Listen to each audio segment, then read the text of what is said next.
Today I am presenting you the South Tyrolean Apple PGI Mela Alto Adige EGP and what were our challenges when exporting South Tyrolean apples to Vietnam. First, I want to present South Tyrol as an apple producing region.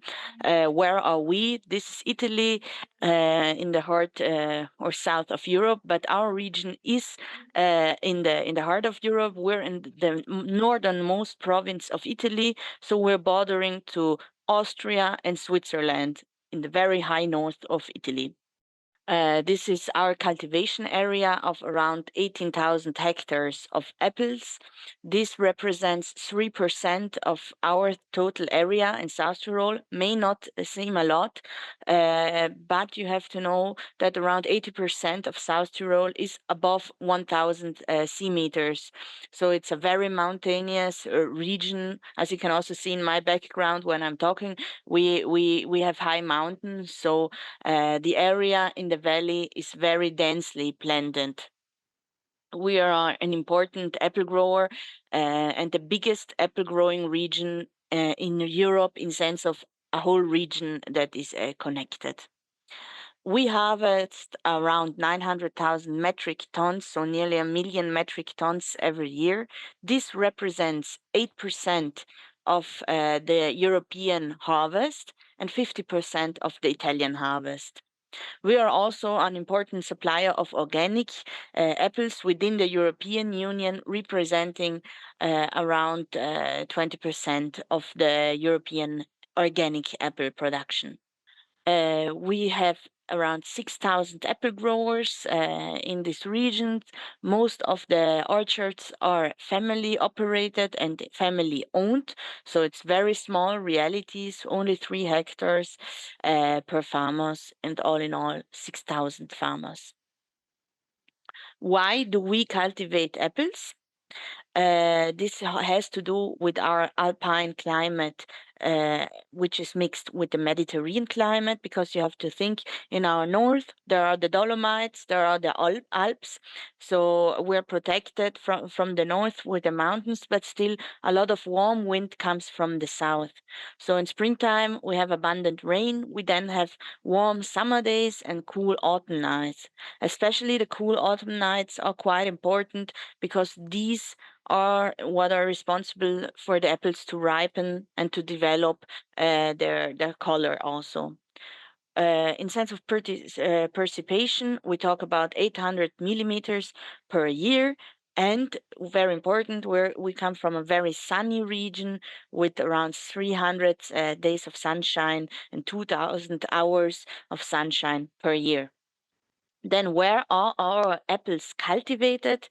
As I said, it's a quite mountainous region. So we start at 200 meters and go up to above 1,000. So until 1,100 meters of sea level. So these apples grow in the mountains. Other important thing is that in the spring times gets quite cold here, so we have frost sprinkling against frost as a protection. So as you can see here, the flower blossoming, we put water above it. This builds a thin ice layer on the flowers, and with this, the blossom is protected. Then, why I am invited here today is because I'm representing a protected geographical indication, PGI. So, as also other products here today, we are a protected geographical indication. Why are we that? Because we have a proven connection between the origin, special quality, and tradition of the product. This is why here in our region we cultivate apples already since hundreds of years. Also, there's an interest community as the sponsor. Would be us, the South Tyrolean Apple Consortium.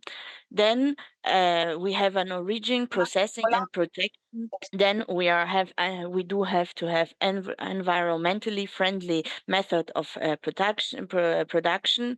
This is either integrated production or organic production. We do have to have high quality standards for size, color, and sugar content, and an independent inspection authority. So this is the same, more or less, for all geographical indication that they must provide these things. We have this protected geographical indication for 13 varieties, and each variety is defined according to the following parameters: external appearance. So how does that look? Is the color developed enough? Does it not have any other, let's say, not so beautiful parts? So the external appearance, then the commercial class. There's different classes starting from the first one, going then down. The size and the chemical and physical characteristics. And here we have strict controls on the farms, so at the farmers directly, and then later also in the warehouse where the apples are stored until they are sold, shipped, and so on. So here we have our 13 varieties. Maybe the upper parts are more known ones, like the Golden Delicious, the Apple Gala, the Red Delicious, Granny Smith, Fuji, Braeburn. And then on the lower half, these are varieties that are also protected, but getting fewer and fewer in the last years. So here we have our brand architecture only for you to understand when you see them in the supermarkets.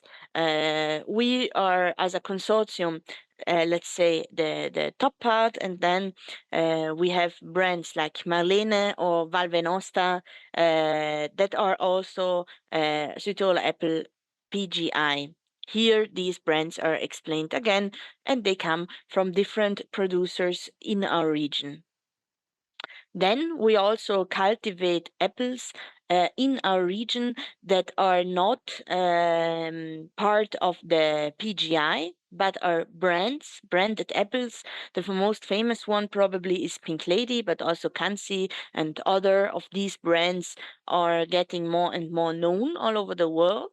And these apples are cultivated here, not protected by the PGI, but still are getting more and more important. So now we get to the topic of exporting South Tyrolean apples to Vietnam.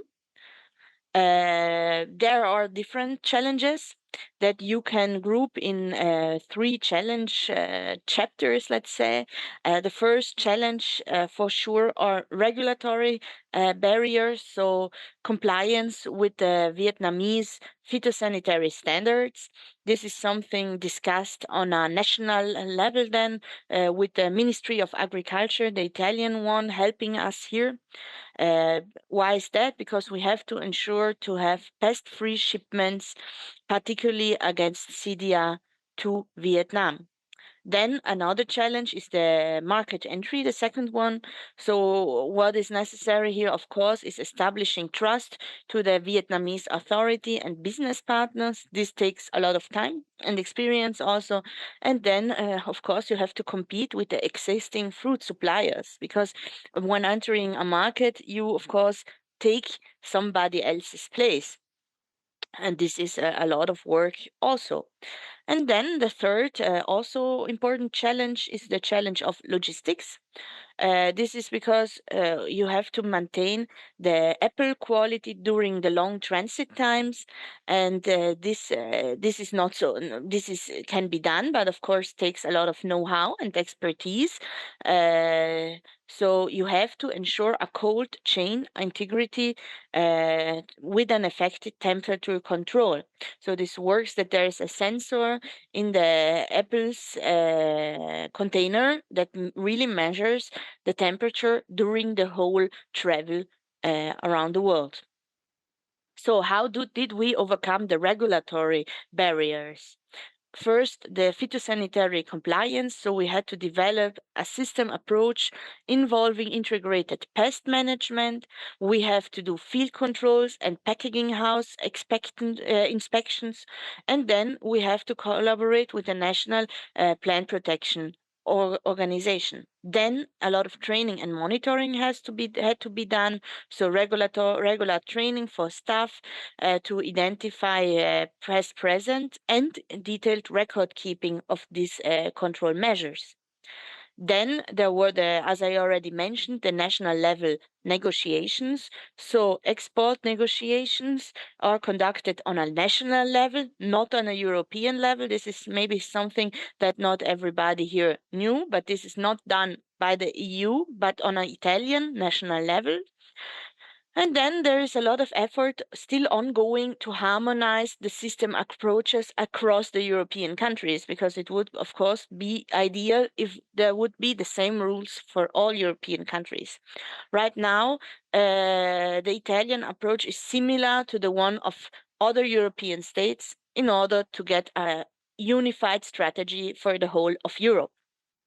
How did we, or are we trying to manage a market entry? Of course, this has been is an ongoing story since almost 10 years. So the negotiation started in 2015 to meet the Vietnamese requirements, and there have been a lot of inspection by the Vietnamese phytosanitary authorities.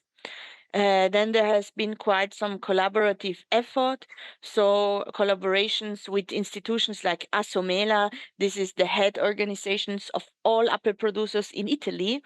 Then the Centro Servizi Ortofruticoli, this is a national organization that works for the fruit sector, and the national system, the national institution for export. So all of these institutions work together in order to establish this export of South Tyrolean apples and Italian apples to Vietnam. And there's still a continuous improvement going on based on the feedback of our partners. And the last of the three challenges I mentioned at the beginning was the logistic and cold chain management.